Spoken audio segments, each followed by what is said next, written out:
It's never going to be perfect. It's never one of those numbers that is going to be a perfect bullseye on the target. What we're really thinking about here is if you think of a target, it's really the outer rings. It's over time you can refine it to bring it to the center and get that bullseye. But initially, when you're starting off, it's really just going to be a target of which you're just trying to get a bit of a range that you can help track on your scoreboard. So how we do this is that we end up picking up our total operating expenses. So if you look at it from my ABC clinic, month over month is fairly consistent. I mean, it did move up by $5,000, but month over month, we're really hovering around the $74,000 to $70,000.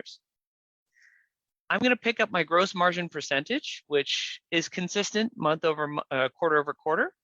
Again, it's not perfect, but it's still consistent.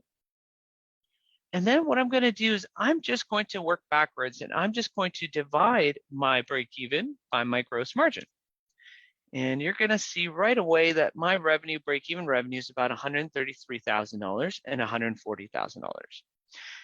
Another way to think of this is if I got $140,000 total revenue and my gross margin was 53%, I'm going to times it by 53%, and I spent all that same money on the operating expenses, I would break even and I would get $0.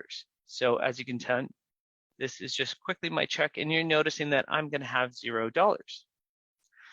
So that's really all it is. I'm just going to make this red so you can see it.